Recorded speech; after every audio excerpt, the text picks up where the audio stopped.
You arrive expecting stones, neat terraces, and the tidy postcard of the Inca citadel printed on every travel brochure, a sunlit photograph of a triumph already solved by archaeologists and guidebooks.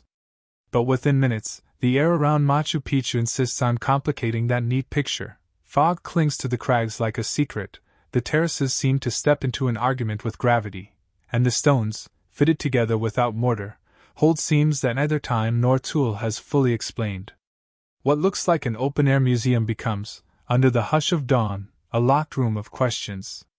We are told this is the lost city of the Incas, built in the 15th century for a royal or spiritual purpose, but the site pushes back with anomalies, alignments that track the sun and stars in ways that hint at astronomical knowledge we still puzzle over, waterworks that channel mountain torrents with precision that mocks simple trial and error, and artifacts and soil signatures that whisper of trade routes, ceremonies, and lives that don't fit neatly into our maps. In short, the thing staring back at you is not a final answer, it's a doorway into a dozen more questions. Tonight we promise to walk through that doorway together. We'll peer at the data, listen to the legends, weigh the hypotheses, and allow ourselves the small indulgence of myth. You'll meet competing theories, some grounded in painstaking fieldwork, others that border on the sensational. We will not pretend all answers are within reach. Rather, we will insist on the wonder of not knowing, because sometimes the true value of an ancient site is not what it tells us about the past but how it rearranges our sense of the possible. Picture the fog lifting just enough to reveal a low wall, rough, perfect, older than the memory you thought you had. Picture us stepping along it. Picture the sound of distant drums and a condor cutting a white arc above. Now let's begin. To understand Machu Picchu's riddles, we must first place it precisely within time and culture. The radiocarbon dates most specialists accept cluster in the early to mid-1400s CE, within the late horizon of the Quechua-speaking Inca polity, a people whose imperial expansion reached, by the time of the Spanish arrival, across much of the central Andes. Yet Machu Picchu sits where the mountains tighten into a spine, high above the Urubamba River, at roughly 2,430 meters in elevation. That altitude alone is a declaration. This is not a coastal harbor or an Amazonian clearing but a place chosen with intention, by people who understood microclimates, soils, and the high mountain's political symbolism. The site's terraces stretch like ribbing on a living thing, and its urban core hosts temples, plazas, and residential sectors cut from stone so precisely that even modern masons marvel. But here's where it gets tricky. The materials and the scales speak of significant engineering and an organized labor force, while the artifacts recovered, pottery shards, charred botanical remains, and a scattering of metal objects, suggest both elite consumption and conspicuous ritual. Trade goods, isotopic analyses, and the presence of non-local botanical remains hint that Machu Picchu sat within trade networks that pulled in items from valleys and perhaps even distant regions. Yet the city's sudden abandonment, and the lack of a clear colonial-era record create a silence that historians have learned to respect. The Spanish chroniclers, for all their reach, do not tell us plainly of Machu Picchu. That omission has fueled speculation that this was an elite, perhaps even secretive, center, a royal estate or a sanctuary whose sanctity might have discouraged mention by outsiders. Still, for all the evidence, questions linger. Why here? Who was meant to live and die within these stone arteries? What precise rituals took place in the sunlit niches? We still don't know.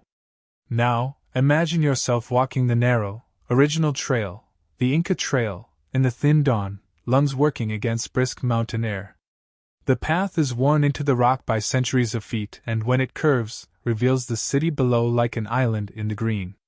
In the dusky plazas you can almost hear the echo of sandals on flagstones as families, priests, and watchmen move through a day that must have been heavy with meaning. Picture the terraces irrigated by an ingenious network of channels. Water runs along these carved conduits, not by accident but by design. The engineering here is a statement: channels that collect rain, divert runoff, and feed fountainheads that would have supplied household groups and ritual cleansings. Modern engineers have modeled flows and marveled at how the channels dissipate erosive energy, little pools and steps that reduce flood damage and retain moisture for crops grown on micro-terraces. The sophistication suggests centuries of refinement of hillside agriculture and hydraulic practice. But then someone excavates near a fountain and finds traces of macaw feathers, highland tubers, and a chemical signature pointing to plant species not typically found in the immediate hinterland. Trade? Pilgrimage? Royal gifting? Again, interpretations multiply. Still, for all the evidence of ceremony and agriculture, some features insist on being riddles. The Intihuatana stone, one of the most photographed pieces, is carved from bedrock and mounted on a platform that casts shadows in particular ways at solstice moments. Some researchers argue it served as a precise astronomical instrument. Others read it as primarily symbolic, a hitching post for the sun, a cosmological anchor in Inca belief. Measurements of sight lines from the stone reveal alignments with mountain peaks far beyond the city, peaks that themselves carried ritual meaning to Andean communities. Yet proof of a single, deterministic purpose eludes us. The masons who dressed the stone left tool marks and joints so intimate that water will not seep between them, but did they intend astronomical precision, spiritual symbolism, or both? Now, let's be fair, cultures rarely reduce complex practices to a single function. A carved stone can be simultaneously useful, symbolic, and political. But the temptation to pick one neat explanation remains. We should resist it. We still don't know. If there's a single motif that keeps returning in our attempts to interpret Machu Picchu, it is adaptability, the site's uncanny ability to integrate environment, ritual, and utility. Terraces that yield tubers and maize and plazas that act as gathering points and astronomical sidelines that encode seasonal rhythms all suggest a culture comfortable with layering meaning upon meaning. These are human strategies. When food systems are precarious, ritual weaves security into sacred landscapes. When power is contested, architecture communicates authority without a single spoken decree. Yet beyond this sociocultural reading, the city's sudden disappearance from easy view, overgrown and essentially invisible to Western chroniclers until Hiram Bingham's famous 1911 rediscovery, has encouraged an entire industry of explanation. Some scholars emphasize political collapse triggered by epidemic or conquest in the 16th century. Others suggest local decisions to vacate, perhaps to protect resources from Spanish eyes. Still others chase more sensational lines, secret human sacrifices that compelled immediate abandonment, lost navigational technologies that made the location untenable, or even extraterrestrial hypotheses that, while popular in fringe literature, bear little archaeological support. The difficulty is not lack of interest but the site's layered opacity. We still don't know. Let us now wander from the general to the specific, and in doing so, draw closer to the kinds of enigmas that make Machu Picchu a magnet for speculation and rigorous study alike. Imagine a series of vignettes, moments frozen in the soil and the stones, a thin smear of blood on a ceremonial terrace, pollen from an Amazonian plant pressed into a pot rim, a child's footprint in packed earth sealed beneath a wall collapse. These are the crumbs. Archaeologists piece them together like forensic detectives, but even for the most patient sleuth, some evidence resists tidy narratives. Consider the social composition of the city. Excavations in certain residential sectors reveal rooms of relative modesty, hearths for cooking, and shelves for looms and ceramic storage. In other sectors, larger rooms with higher quality masonry and proximity to ritual plazas suggest elites. Ghosts of social stratification are visible in diet. Isotopic differences show that some inhabitants consumed more maize and meat, while others subsisted on tubers and wild greens. Trade artifacts and stylistic variations in pottery hint at a population drawn from widely separated ecological zones. The image that emerges is not of a homogeneous population but of a place where specialists, artisans, ritual experts, and farming families intersected, perhaps seasonally. The theory that Machu Picchu served as a royal estate, a pilgrimage site, and a workshop cluster simultaneously seems attractive because it mirrors the mixed-use character of many pre-modern cities. Still, this neat synthesis does not remove the thorn of abrupt abandonment, and why the Spanish never recorded a place of such apparent importance. We still don't know. Now breathe in that high-altitude air again, and imagine the soundscape: llamas braying, the scrape of textile frames, breath blowing through flutes during a ritual at dusk. Imagine, too, a story less allowed in scientific journals, that Machu Picchu was a repository of knowledge so exacting, so key to the mountaintop's geometry, that its caretakers knew things others did not. Stories like this offer mythic cover for the awe the site inspires. They lead to tales of lost tribes who held secret keys to the mountains, of giant people whose footprints were purportedly found amid terraces, or even of cursed stones that fell silent and brought misfortune to those who tried to move them. These tales are not part of academic literature, but myth and oral memory are themselves sources worth listening to. They encode anxieties about outsiders, about loss, about the fragile hold humans have on mountain sanctuaries, in narrative form. We will not mistake myth for fact, but we will also not dismiss myth's capacity to point us toward human truths. The very existence of such stories reminds us that Machu Picchu has long been more than a pile of stones. It is a vessel for cultural meaning. We still don't know. Now, imagine walking into one of the mountainside niches where rain was once channeled away by neatly carved gutters. Here, patients in the archaeologist's clinic of the past find residues, microscopic traces of plant alkaloids, faint imprints of fibers, and the occasional bead carved from shell transported over mountain passes. Each microscopic find widens the narrative, evidence of ritual feasting, perhaps, or medicinal usage, or trade bringing coastal shells high into the Andes.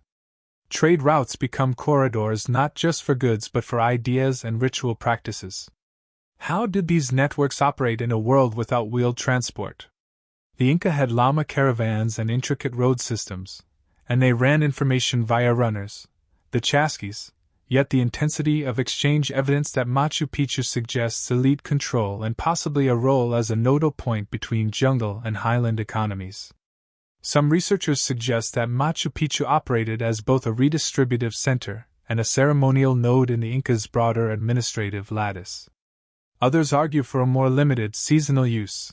Perhaps the elite visited in certain months, harvest rituals were performed in others, and agricultural labor happened during appropriate seasons. Each model fits some pieces and leaves others misaligned. We still don't know. The public imagination, however, often wants sharper certainties. To that hunger, several more dramatic hypotheses have been proposed over the decades. One persistent claim is that the masons at Machu Picchu used forgotten technologies, perhaps abrasive wet sanding techniques or lost metal tools of unusual hardness, to achieve their stonework. The counterargument, favored by many archaeologists, points to the remarkable skill and time-intensive labor of hand tooling with hammerstones, borers, and chisels crafted from available materials. Experimental archaeology has shown that precise fits can be achieved without impossible tools, albeit with tremendous patience and organization. Another popular assertion involves the site's supposed astronomical precision. Measurements of certain walls and sight lines have been interpreted as markers for solstices and equinoxes. While this is probably true in a general sense, many Andean constructions align with celestial events. The claim that Machu Picchu was an observatory of unmatched, modern-like precision is an overreach. The reality is nuanced. The Intihuatana and other alignments likely served calendrical and ceremonial functions, not astronomical labs in the modern experimental sense. We must be careful to avoid reading contemporary epistemic categories into past practices. Yet these debates are not mere academic hairsplitting. They bear on how we think of skill, knowledge, and the transmission of craft in pre-Columbian Americas. We still don't know. Finally, let us allow a mythic turn for a moment, not to endorse sensational claims but to honor the story hunger that sites like Machu Picchu evoke. Imagine a lost tribe that fled to the mountains to guard star knowledge, a council of elders who kept precise records carved into stone in an alphabet now gone, or, in the more fantastical registers of modern storytelling, traces of enormous skeletons that hint at giants. These narrative possibilities are the kinds of things that appear in local rumor and in fringe literature. They are, by and large, unsupported by credible physical evidence.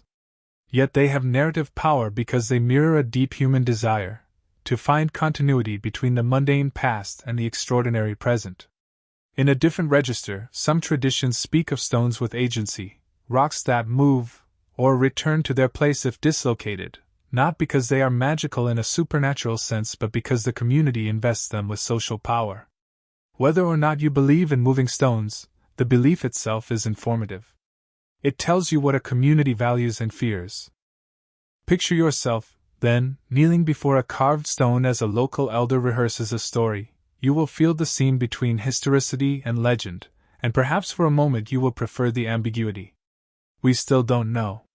We have taken a long early walk through Machu Picchu's air of puzzlement, its silence in colonial records, its small but telling material traces, the extraordinary precision of its masonry, and the mythic resonances that envelope it. We have touched on theories, royal estate, ritual sanctuary, agrarian laboratory, astronomical marker, and more, and we have also allowed the poetics of legend to breathe. But there remains, in the core of the city, a suite of features that deserves its own slow attention.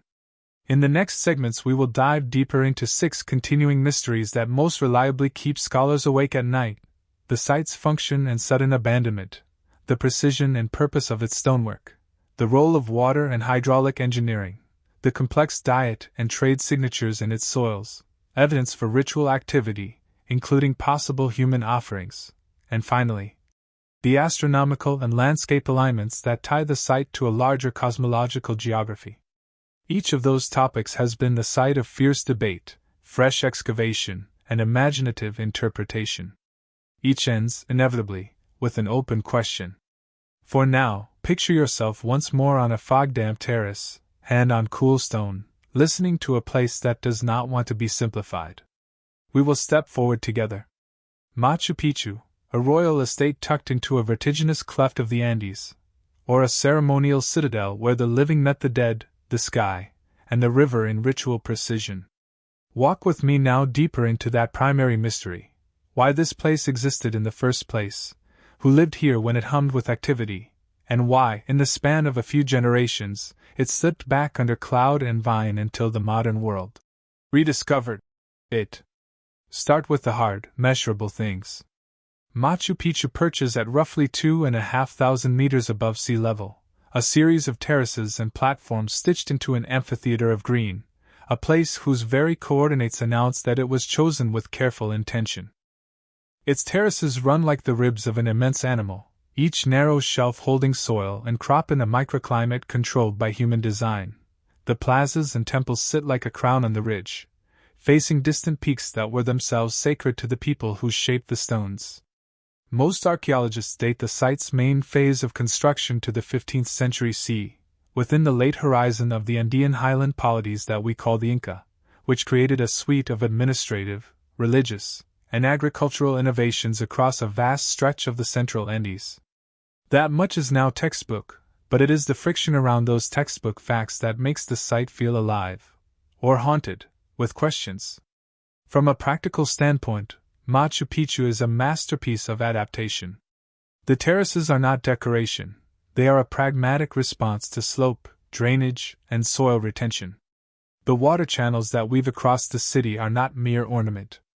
They are hydraulic logic: catch the mountain rains, slow them, feed them into pools and fountains, release them gradually to avoid catastrophic erosion. The stonework is not only beautiful, it is engineered: walls built to resist seismic activity, stones dressed to fit together intimately so that even centuries of freeze-thaw and root growth will not pry the joints apart. Within and beside these structures, archaeologists have found pottery fragments, traces of burned food, botanical remains that point to both local cultivation and imported plants, and small objects, beads, metal fragments, and carved stones, that do not all come from the immediate valley.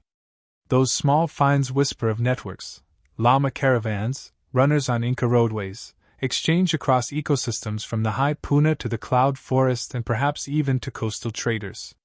If you hold a shard of polychrome pottery in your hand, you are holding a direct line to movement, people, goods, ideas, and perhaps ritual paraphernalia pushed across altitude belts that the modern eye treats as obstacles but to the Andean world were connective tissue.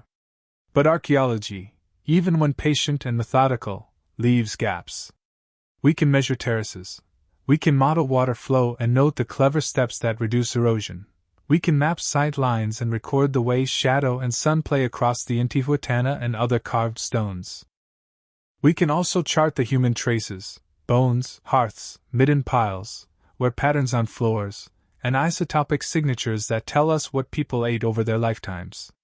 These data paint a picture of a place that was at once elite and communal. Some houses show the careful masonry and larger rooms you would expect for privileged inhabitants. Other structures are smaller, with evidence of craft production and everyday life. The diets indicated by bone chemistry and residue analysis suggest differences in consumption patterns. Some had more access to maize and meat, others lived more on tubers and wild foraging, patterns consistent with a mixed, multi-class population that might include attendants, specialists, retainers, and elite households. That sociological sketch helps us test hypotheses about function. Was Machu Picchu a royal estate, perhaps a retreat for an Inca ruler and his court?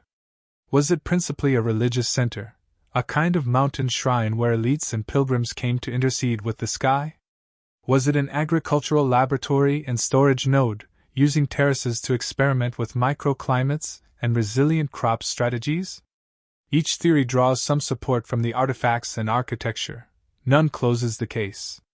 Now, here's where it gets tricky. The site's life seems so full and then so nearly invisible. When the Spanish chroniclers went through the broad sweep of Andean civilization after conquest, Machu Picchu is not a place that appears in the text in the same obvious way that Cusco or Ollantaytambo does. It is essentially absent from primary colonial records. By the time Hiram Bingham and others began to make the site famous in the 20th century, its terraces were a tangle of grass and tree.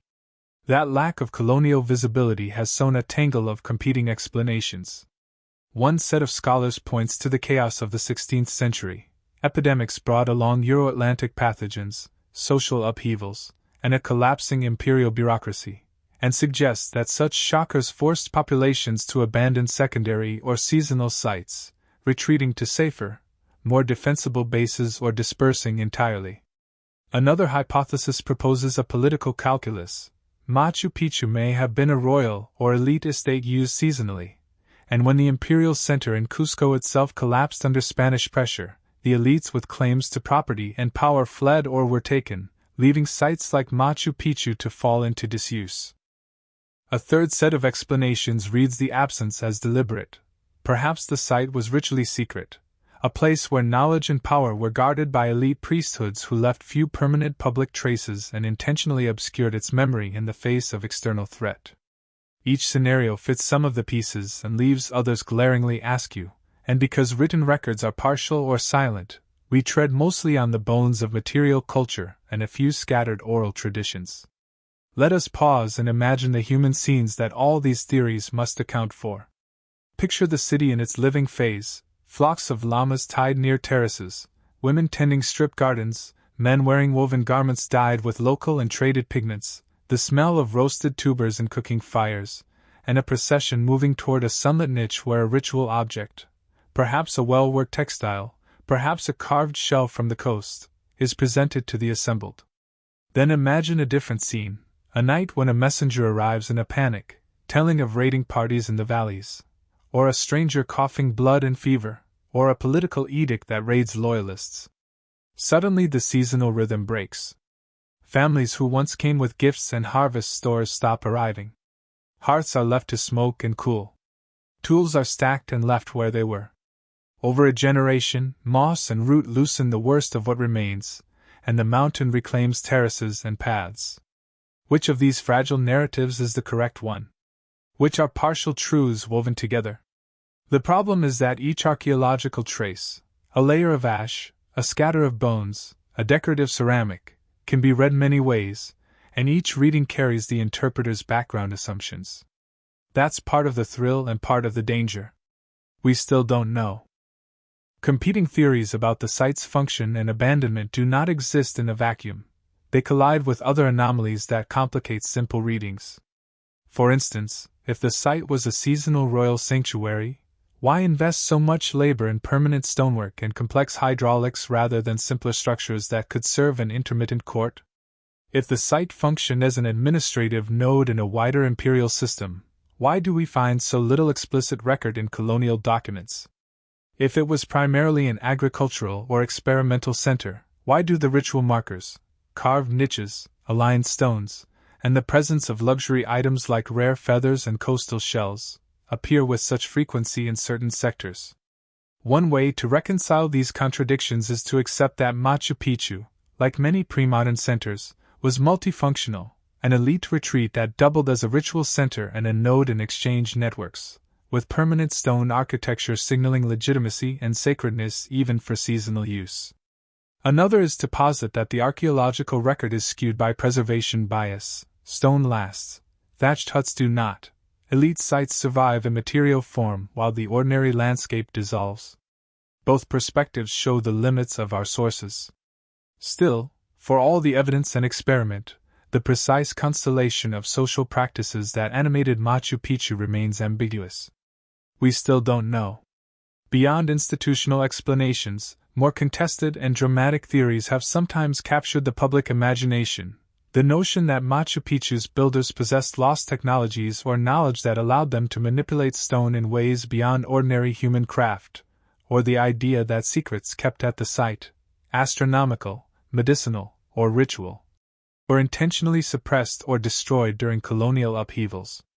To this list of speculation are added local myths and fringe ideas that color popular discourse, tales of cursed stones that should not be moved, stories of giant skeletons found and hidden, or legends that speak of secret rooms and hidden caches that modern excavation has not yet revealed. From a historian's vantage, these claims demand extraordinary evidence. From an anthropological one, they are nonetheless fascinating because they express communal memory and the human appetite for wonder. Even if no giant skeletons have been credibly documented, the fact that such stories persist is itself evidence that Machu Picchu functions as a symbolic container for anxieties about external intrusion, colonial dispossession, and the loss of sacred knowledge. There is meaning to be gleaned not only from what the stones tell us, but from what the living tell us about the stones. We still don't know. Let's turn to the question of material culture and trade, which ties the physical site to a mobile world. Botanical analysis from excavations reveals a complicated menu, staples of Andean agriculture like potatoes and maize, but also traces of plants that suggest exchange across distinct ecological zones. Macaw feathers, which require parrot species from lower, warmer forests, appear in ritual contexts high in the mountains, indicating either direct travel by caravans or trade networks that funneled tropical goods uphill for ceremonial display. Shell fragments from the coast, beads fashioned from non-local materials, and exotic pigments all point to an economy that was not hermetically sealed. The Inca road system and llama caravans plausibly explain such movement. Runners and agents could traverse valleys and mountain passes carrying messages and commodities. What is harder to explain, however, is the scale and social meaning of that exchange. Were these goods redistributed as part of state-level reciprocity and elite conspicuous consumption? Or did they flow primarily through local networks to satisfy communal ritual demands? Different artifact assemblages in residential sectors hint that both processes may have operated, but the scarcity of textual records leaves us dependent on careful stratigraphy and residue analysis. That scientific work is ongoing, and it is tantalizing. Every new chemical signature is a whisper from a past economy that one day may yield fuller testimony. We still don't know. One of the hardest things to reconcile is the site's apparent cosmological choreography. Alignments with mountain peaks and the behavior of light and shadow at solstices suggest intentional orientation. The Intihuatana stone, for example, interacts with light in ways that invite readings of astronomical significance. Some researchers are careful. They note that alignments can be multiple and contingent, that the same wall may line up with a sunrise on one day and a distant peak on another, and that cultural practices rarely reduce to purely astronomical measurements. Others look for intentional calendrical systems and find plausible solutions, markers that could have aided ritual timing, agricultural scheduling, or the passage of pilgrims. The truth may be that the builders encoded cosmology into the city as a practical technology of social control, a way for elites and priestly classes to calibrate ceremonial time and claim privileged knowledge, while also embedding that cosmology in aesthetics and placemaking. Either way, the pattern points to people who read the sky and the mountain as texts. We still don't know. If you close your eyes and imagine a day near the end of Machu Picchu's occupation, picture rituals and ordinary life clashing with a slow, growing rumor. The city hums early with workers trimming terraces and tending irrigation. In the midday heat, a caravan arrives from lower valleys bearing rare feathers and salt. Elders negotiate distribution to households and to a central ceremonial precinct. Children are playing beneath archways while priests consult the shadow of the Intihuatana to determine the auspicious hour for a rite. Then imagine, perhaps, an emissary from the imperial center who does not arrive, or the sound of distant conflict in a neighboring valley, or sickness that moves faster than help can. The city's rhythm falters. Some families pack up and leave within days, others stay for weeks, hoping things will pass. In a few seasons the place is mostly closed to occasional caretakers. Over decades the living memory that once kept paths clear and thatched roofs maintained fades, and regrowth begins. Trails become gullies. Houses collapse inward. The mountain has a long patience for reclaiming what was never meant to be permanent, however noble its stones. Which of these imagined scenes is the actual last day? No one can say for sure. We still don't know. At the end of this long thread, through terraces and channels, through trade scent and ritual shade, through the brick of daily life and the ghost of ceremonial secrecy, we must admit a disciplinary humility. Archaeology gives us tools and methods to read soil as text, to date charcoal and bone, to analyze isotopes in teeth and marrow, and to reconstruct networks of exchange. History gives us documents and voices when they exist. Ethnography gives us living memory, myth, and the ways communities remember or forget the past. None of these domains can claim exclusive access to truth. Machu Picchu sits at their intersection, a place where technique and faith, power and agriculture, ritual and ordinary life braided together in ways we may never fully untangle. That uncertainty is not a failure, it's an invitation to keep interrogating the evidence with patience, imagination, and rigor. So now, standing on a terrace where generations once shifted seeds into the same soil, listen to the sound of wind through the grass. Hear in it the echo of 1,000 small human decisions, to carve a channel here and not there, to plant one crop in a north-facing terrace and another in a sunlit shelf, to tie a macaw feather to a kettle and send it as a gift. These are the choices that make human places, and their complexity resists tidy endings. We still don't know. Machu Picchu stonework, a mystery of precision that seems to defy the tools of its time. Imagine that single declarative sentence as the beginning of an argument that will not let you go, because as you stand before a wall where two boulders meet with the intimacy of old lovers, you realize you are looking at a decision made long ago about fit, pressure, and permanence. The stones are not simply piled, they are studied, trimmed, and placed. Joints are so tight that a knife blade will not slip between them, corners are radiused with care, surfaces show the whisper of peck marks and smoothing that only patient, iterative work can produce. In the sun, shadow calls out the edges, in the rain, droplets bead where a perfect seam keeps them from bleeding into the mortarless seam. The instinctive modern question is mechanical: what tools did the masons use? But the human question, the one that keeps anthropologists and romantics alike awake, is social. What organizational structures and cultural values enabled such sustained labor, and what did that labor itself mean to the people who shaped these stones? Start with the slow, patient argument of experimental archaeology. Scholars have tried to recreate the fits using hammerstones, river rock pounders, and chisels of harder stone. Skilled teams, given time and willingness, can shape and dress granite to achieve precise joins. That demonstration matters because it reframes precision from the miraculous into the possible, showing that with labor, patience, and an aesthetic code of finish, extraordinary masonry is a human product. But here's where it gets tricky: even if stone-by-stone replications are possible, they are costly. The labor value is enormous. To carve, move, and place multi-ton blocks with such exactness requires not only tools but a social will, leaders with authority to mobilize workers, provisioning systems to feed them, logisticians to move the stones, and the ritual framework to justify the work. In other words, each perfectly placed stone is a fossilized sentence in a political contract, a claim about who controls time, labor, and aesthetic standards. If the site was a royal estate, its stonework was a statement of legitimacy as much as an architectural solution.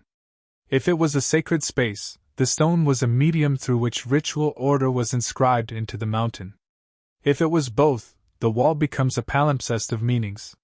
Still, for all the practical reconstructions and compelling socio-political readings, we remain unsure about exactly which combination of motives dominated in any particular sector of the city. We still don't know. Move beyond the tools and into quarrying logistics and transportation, which open another layer of complication. Where did the stones come from?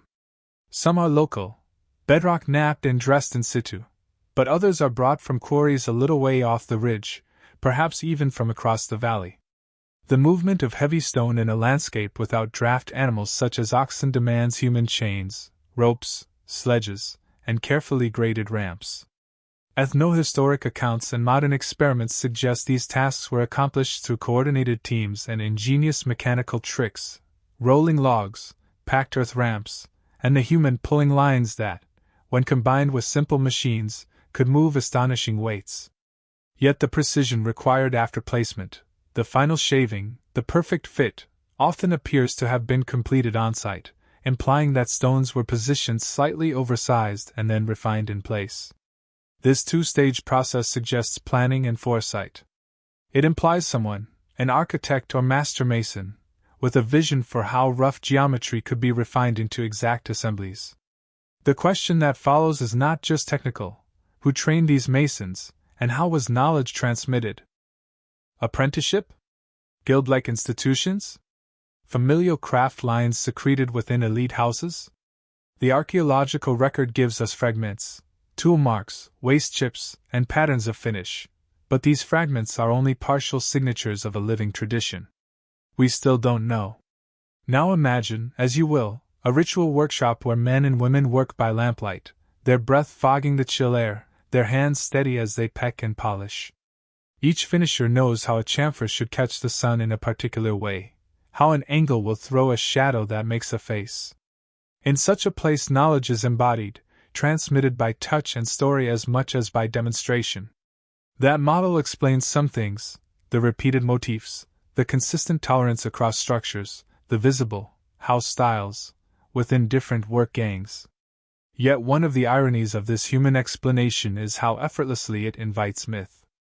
It is easier, for some imaginations, to believe in lost metals or secret machines than it is to appreciate the cumulative sophistication of hand skill and social organization. Outlandish theories, tools of exceptional hardness imported from across the sea, or technologies lost when people died of epidemic, fill a psychic need for the miraculous. They also sometimes reflect a failure of imagination about labor, the willingness to believe in extraordinary tools rather than in extraordinary people. We should guard, though, against binary thinking. The human story is stranger and richer than any single hypothesis. We still don't know. Another set of debates concerns the question of how precisely stone alignments were intended to correspond with the natural world. Some surfaces seem to be cut to absorb and reflect light in ways that mark seasonal changes. Certain windows and doorways frame distant peaks. Some walls throw shadows that fall on particular niches at dawn near the solstice. To many observers, this looks like astronomical intention, and the human impulse is to ascribe a single astronomical program to the site: a calendar, a corporation of sky watchers, a place where priests read the heavens. Yet the critiques are persuasive. Alignments can be many things at once. A doorway may point toward a peak that is visually dominant, marking territorial claim. It may also frame a sunrise near a significant fiesta. It may be oriented for prevailing winds to cool the plaza. The Inca worldview was holistic. Landscape, sky, and social order are braided. Even so, for those who study ethnoastronomy, the Intihuatana and the stone niches invite careful measurement and simulation. When researchers model sun angles across a year and overlay them on architecture, patterns emerge that suggest intentionality, particularly around solstices and cross-quarter days. But intentionality, Here is a complex word. Did the builders create exact astronomical instruments, or did they encode ritual calendars into the city using more approximate alignments that were socially calibrated by priests? Debate continues, and the absence of written, explicit calendrical instruction leaves interpretation partly speculative. We still don't know. Let us also consider the social cost and the symbolism bound up in quarrying itself. Moving rock was not merely a construction problem, it was an act of claiming. To extract a stone is to mark a landscape, to create a link between quarry, road, and city. Some quarries near Machu Picchu show evidence of ritual deposition, offerings or carved markings that indicate the stone was not regarded as inert but as animate, imbued with spirit. The act of severing a stone from the mountain required negotiation with cultural conceptions of the mountain as an ancestor or deity. If the mountain was sacred, as many Andean communities believed, quarrying might need ritual permission, offerings, or the guidance of a ritual specialist. This ritual administrative nexus could explain why quarrying and finishing happened where they did, and why some stones seem, refused, by masons, left partially worked, as if the stone itself resisted completion. Such readings blur the line between engineering and cosmology. They suggest that stonework was not only about utility or beauty, it was a practice that negotiated human relations with the living landscape. Still, direct tests of these ritual practices in the archaeological record are difficult. Offerings can be disturbed by time and bioturbation, carved marks can be subtle, and the logic of ritual deposition is interpretative. We still don't know. Then there's the curious distribution of rock types across the city. In some places, local granite is used, in others, it seems the masons selected particular stones for specific functional or symbolic purposes. A doorway might be framed in a harder stone meant to resist wear. A shrine might be carved from a rock with a particular luster. To modern eyes, this looks like aesthetic determinism. To Inca eyes, perhaps it was ontological. Different rocks carried distinct identities and powers. Ethnographic analogies across the Andes show that communities historically attribute qualities and stories to different stones. The use of certain materials could thus carry social meaning, signaling ancestral claim, sacramental typology, or cosmological reference. This dimension complicates any purely structural analysis of masonry. It suggests that the masons were not neutral technicians but cultural authors composing in a material language where texture, color, and toughness are grammar. Still, the mapping of stone type to function is imperfect in the archaeological record. Sequences of use and reuse can obscure initial intent. We still don't know. Another mystery is the presence of extraordinarily precise interior fittings, niches, windows, and trap-like inserts that seem to have received wooden or perishable additions. Where the wood and fibers have long since rotted, the stone cavities remain like missing teeth, inviting reconstructions. Some scholars suggest these were door frames for timber inserts. Others propose they were structural clamps using metal or fiber lashings. In several cases, iron or bronze-like pins have not been securely identified. Where they appear, corrosion makes interpretation tricky. Experimental fits show that wooden elements can be mortised into stone cavities in ways that ensure tightness and stability in seismic zones. That combination, stone framed with timber, would give the architecture both permanence and flexibility, a hybrid that resists the worst of earthquakes. If so, we should imagine structures that were once composite, their softer pieces gone, and their hard bones left behind. But beyond mere mechanics, the interplay of perishable and durable materials is meaningful. Ritual paraphernalia, textiles, and woodwork often occupy symbolic registers that stone does not. The gap in preservation thus generates another kind of silence in the record, one that leaves us to imagine the color, smell, and motion of interiors that are now mute. We still don't know. Finally, the stonework invites the mythic, stories of stones that fit back together. When removed, tales of blocks so heavy that spiritual sanction was required to move them, rumors of enormous, hidden rooms behind false walls. The sensationalist literature amplifies these tales into claims of lost knowledge or conspiracy. While most of these claims lack credible evidence, they are not entirely irrelevant. They reveal a public hunger for the extraordinary and a cultural way of arguing that if the stones seem beyond current understanding, the builders must therefore have possessed a now lost singular genius or technology. That hunger can be productive when it inspires rigorous research, but it can also derail inquiry when it substitutes fantasy for archival work and careful field projects. For every sensational claim, dedicated teams of archaeologists and masons have spent seasons measuring joints, analyzing tool marks, and modeling loads. Their work is often quieter and slower than the myth, yet it steadily fills gaps. Still, even as technique advances, the deeper question often returns: what did this labor mean to the people who did it? For a society to conscript so much care and time to stonework is to perform a cultural choice that binds people across generations. Stones are permanence, the labor is memory. We still don't know. So, stone by stone, the city's bones speak of mastery and of meaning, of logistics and of the sacred. The mason's fingerprints, peck marks, rasped faces, and polished joins are traces of human hands organized in networks of apprenticeship, ritual sanction, and political direction. The stones tell a story of practical ingenuity, but they also invite projection. We see both skill and the cultural will behind it. In their stubborn materiality, they force us to confront questions about knowledge transmission, about the interplay of technical and ritual expertise, about the social cost of permanence, and about the ways landscapes are turned into narratives through labor. The simple marvel that a knife will not slide between two stones is also a complex text about community capacity, about what people decided was worth making last. And when the final line of this reflection is traced in the mind, that small, stubborn phrase returns: we still don't know. Beneath the terraces and within the city's quiet channels, water sings the most articulate secret of Machu Picchu, not in words but in the way it is coaxed, stored, and released. Walk with me along a narrow service way where the stones slope just so, and you will find a carved canal the width of a palm. Water slips along it in a sly, patient rhythm, turning small basins into slow mirrors. The first thing to say plainly is that whoever designed those channels understood mountain hydrology in a way that reads like careful experiment.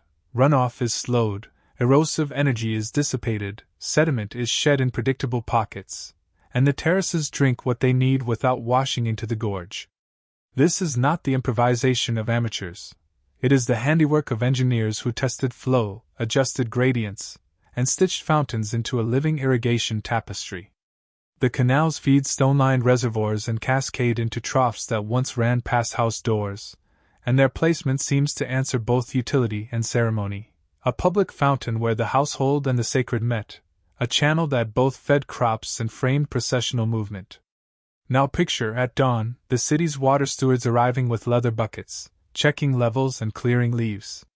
Imagine them listening to the slight tone of a sluice board as it modulates the delivery to a terrace of tubers. You can almost hear them marking the seasons by the sound and speed of water itself. The system's finesse is remarkable: stone gutters carved to exact gradients, spillways that reduce turbulence by stepping the flow, catchment basins that settle silt before it reaches seabeds. In a rainy landscape where a single storm might otherwise erode slope and soil, these features are conservation writ in stone. Archaeological engineers and hydrologists studying the site have modeled these flows and concluded that the waterworks were designed with both flood control and microirrigation in mind, likely reflecting long-term empirical knowledge of the mountain's weather and the social need to secure food on precarious slopes. The water system is, in short, an argument. The landscape can be disciplined, but it requires persistent human attention. But here's where it gets tricky. Water at Machu Picchu is as much a social medium as a physical one. The routing of conduits and placement of fountains mark access and privilege. Some sectors enjoy ready access to clear, running water with ornamental spouts and ritual basins. Other sectors rely on communal catchments and step distribution. That pattern mirrors social differentiation seen in household architecture and diet. It hints at a managed provisioning logic, perhaps an elite household or temple precinct receiving priority flows, while craft areas and common houses took what remained. Yet distribution also creates obligations: the need for water managers, the ritual acts that accompany offerings to mountain deities, APU, and the social capital invested in keeping channels clean. Water, in this schema, is not neutral, it carries moral and political weight. The fountains speak not only of engineering but of governance.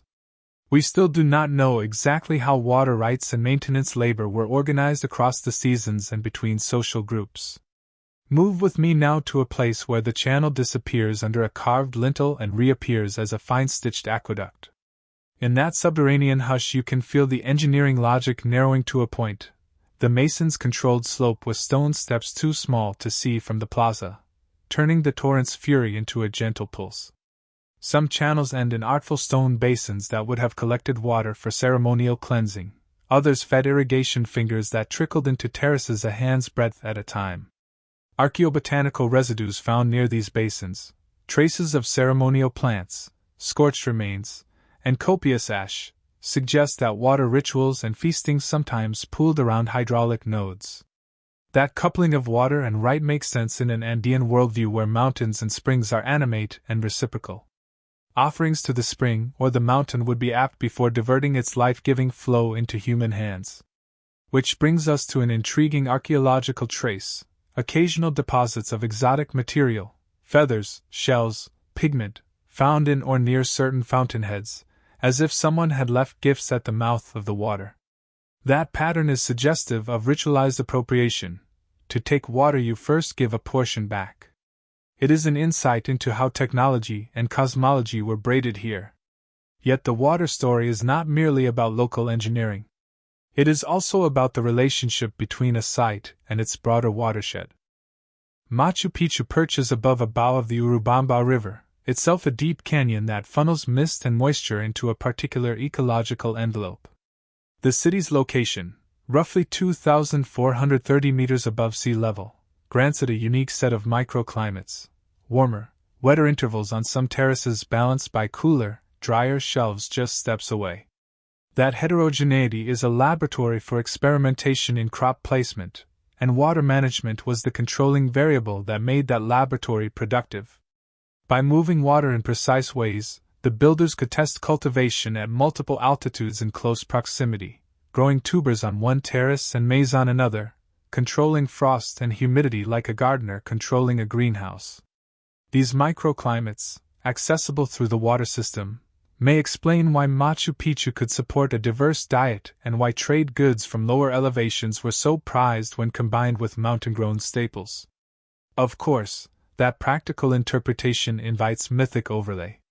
Locals and early chroniclers spoke of springs that were sensorially different, colder, clearer, or having a taste that marked them as special, and Andean belief has long regarded such springs as doorways to the supernatural. Imagine an elder priest whispering to a group of novices as they kneel by a fountain, telling them the spring is a vein of the mountain's blood, that you must ask permission before siphoning life from it. Imagine too the ritual gestures that accompany the routing of water: a pinch of ground maize tossed into the current, a small bundle of coca leaves placed on a stone lip. Such rites sound poetic to modern ears, but they also encode resource governance. Rituals make obligations visible and enforceable in a society where written contracts are rare. They are social glue. It's plausible that requirements of ritualized stewardship helped keep channels clear and redistributed maintenance as a sacred duty. But the exact content and cadence of those rituals, their words, their songs, their calendar, are mostly gone. We have stones and residues, not sung lyrics. We still don't know. Then there is the long shadow of modern intervention across the last century. Early explorers, colonial-era forestry changes, and 20th century tourism all altered watershed dynamics. Deforestation in certain river headwaters can increase flood peaks and siltation rates downstream, altering the very hydrologic conditions the Inca engineers accounted for. Conservation efforts now balance preservation with public access, and hydrological modeling informs which terraces to reinforce and which channels to keep open. That contemporary conversation complicates archaeological interpretation because the system you can study today is not identical to the one nurtured 500 years ago. The site is ecological palimpsest, past engineering, subsequent regrowth, and modern management layered one over the other. To understand the original function of a channel, scientists must subtract modern noise, using models and proxies to approximate historical flow regimes. It is painstaking work, but it is necessary if we want to reconstruct how water once articulated daily life, ritual, and production at the site. Finally, allow a larger, more speculative image: water as memory. Think of a child dipping a hand into a fountain and feeling cold. That gesture repeats across generations. Moments like that, communal washing, the splash of a festival, the hush of night when someone draws water in secret for a forbidden ritual, are the grain of history that seldom fossilizes. We recover them only through the hints: traces of plants burned near a basin, the faint stain of organic residue on a stone lip, a break in a channel that was repaired with care rather than abandoned in haste. From these whispers we can infer that water was not simply a resource to manage. It was a social practice that repeated and reinscribed meaning into place. The hydraulic genius of Machu Picchu is impressive on technical grounds, but its deeper mystery is human. Who got to decide how water flowed, and why did they choose to shape it the way they did? That question carries technocratic answers and ethical ones, pragmatic strategies and ritual logics. We still don't know. We can walk away from the channels and imagine every fountain as a voice calling across time. The masons carved not only stones but a grammar of flow. The priests wrote rules of exchange in the language of water. The households composed daily rhythms around the pulse of supply. When you stand at a fountain today, cool water running over your fingers, you may feel a continuity. The sensation itself is a micro-time machine. Yet as pleasurable as that continuity is, it does not resolve the larger puzzles. Who planned the system at a citywide scale? How were trade and ritual coordinated through water? And what happened when the social orders that maintained the system frayed? These hydraulic enigmas are technical, social, and spiritual at once. And because the channels speak in both practical measurements and in cultural allusions, each interpretation becomes a translation attempt, from flow to meaning, from gradient to governance, from basin to belief. After all of that, the sentence we must keep repeating is small and stubborn: we still don't know. Step back from the stones for a moment, and imagine the whole tapestry again: terraces stepping down the slope like a careful promise, channels threading the city with the patience of a long-lived mind, masonry that refuses the simplest explanation, artifacts that whisper across altitudes, and alignments that make the sky itself a co-author of the place.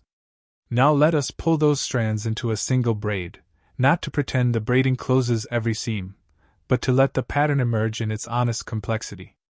Machu Picchu resists a single narrative because it was never a single-purpose device. It was, instead, a lived place where the practical, the political, the ceremonial, and the aesthetic braided into daily life. That fact is our first and most important conclusion. This site was intentionally ambiguous, and that ambiguity was itself meaningful. It allowed different social actors, rulers, priests, artisans, farmers, and visiting pilgrims, to use the place for overlapping aims. When we say ambiguity, we mean it as a strength, not a failure. Ambiguity here created a capacity for flexibility, for seasonal change, for ritual layering, and for political theater. It is a human design choice that doubles as a conservation of mystery. You will hear some voices insist that we must choose among the established models: royal estate, ritual sanctuary, agricultural laboratory, administrative node, as if choosing one clears the fog. Yet the archaeological evidence prefers complexity. Elite houses sit beside craft zones, ritual niches neighbor storage rooms, exotic macaw feathers are found where tubers were dried.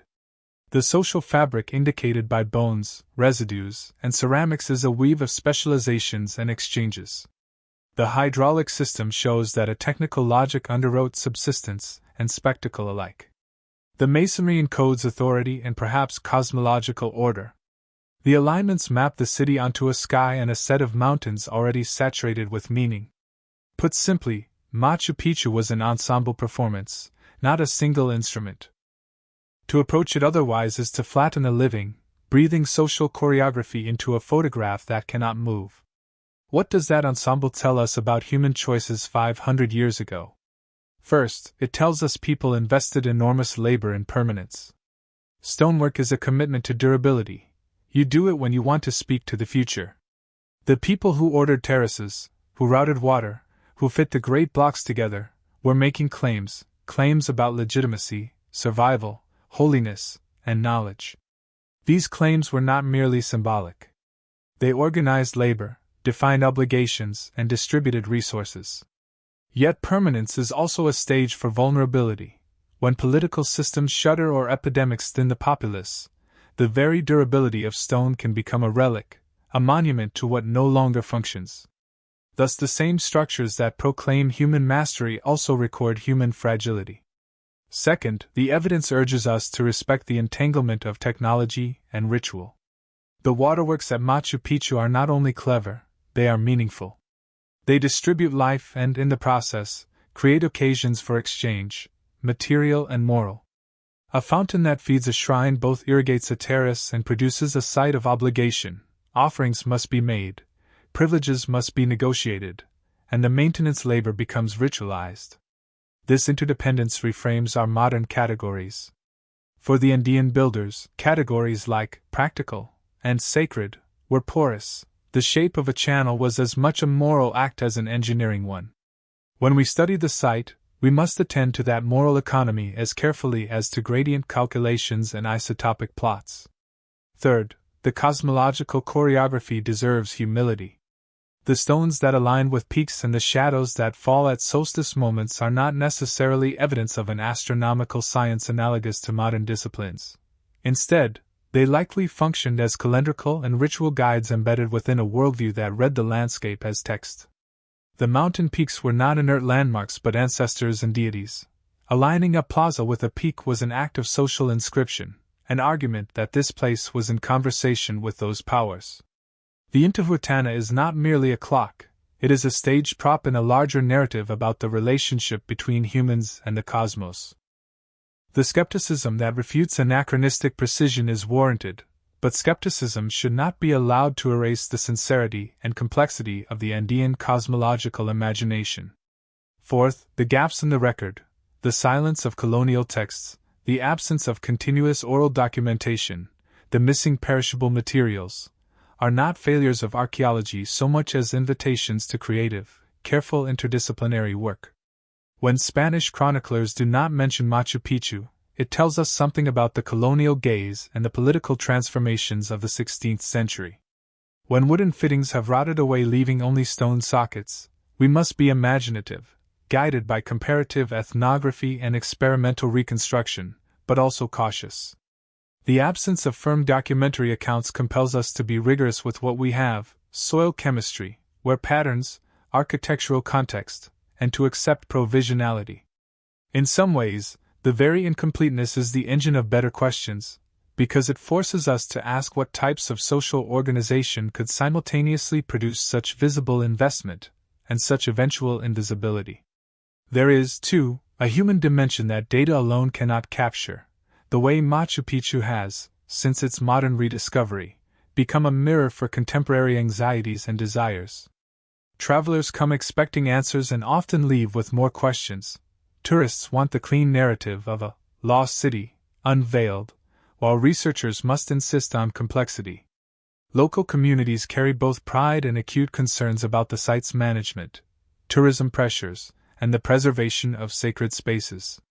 The myths of moving stones, of secret rooms, of giants, tell us as much about modern hopes for the marvelous as they do about the pre-modern world. They are not evidence in the way a carbon date is, but they are evidence of how we, today, want to relate to the past, as source of wonder, as instrument of identity, and sometimes as commodity for spectacle. Any stewardship of Machu Picchu must navigate these layered expectations with humility and care. We should also dwell on what Machu Picchu teaches us about knowledge transmission in pre-modern societies. The mason's hands, trained in invisible apprenticeships, the hydraulicist's empirical modeling across seasons, the ritual specialist's recitation of place-bound rites.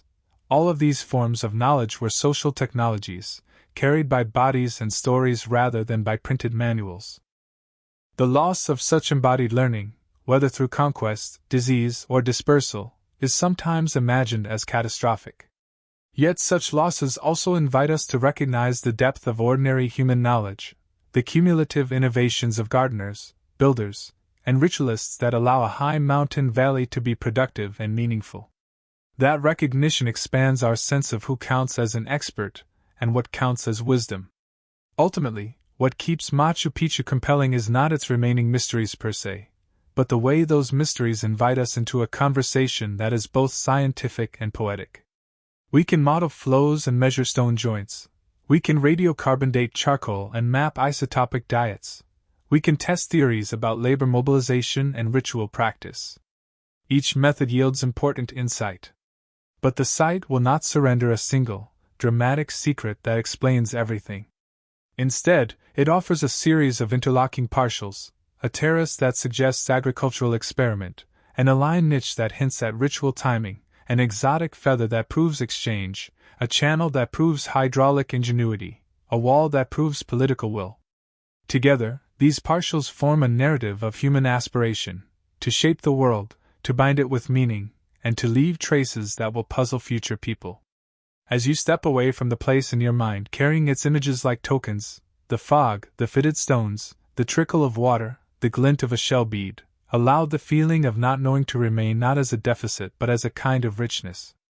Uncertainty here is not embarrassment, it is a space of humility and possibility. It invites new methods, interdisciplinary collaborations, and conversations with the local stewards who live within the mountain's long shadow. It also invites imagination, to think not of Machu Picchu as a problem to be solved but as a conversation to be sustained, between past and present, between measurable fact and felt meaning. So what should you take away? Keep an appetite for data and a reverence for narrative.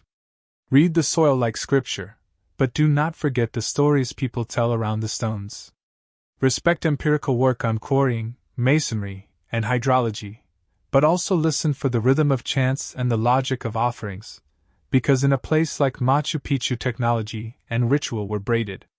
Accept that some questions may remain open for generations, that admission is not the end of curiosity but its most honest fuel. And finally, let the site teach you a human lesson, that people across time and place will always try to make order in a world that resists simplification, and that the traces they leave are invitations for us to imagine, to investigate, and to feel. Picture once more the fog lifting as you walk a terrace at dawn. Hear a small fountain spill into a carved basin. See the sun cut a bright wedge across a precisely dressed stone. Think of hands, many hands, working, praying, arguing, and laughing here. Think of a child tasting the cool water and of an elder tracing a finger along a joint, remembering the name of a mason no one else recalls. These human fragments are how history lives. They are not neat answers. They are the texture of a place where the practical and the sacred braided together into a city that neither answers everything nor invites surrender. If you leave with one sentence, let it be this: keep digging, some secrets still lie just beneath your feet.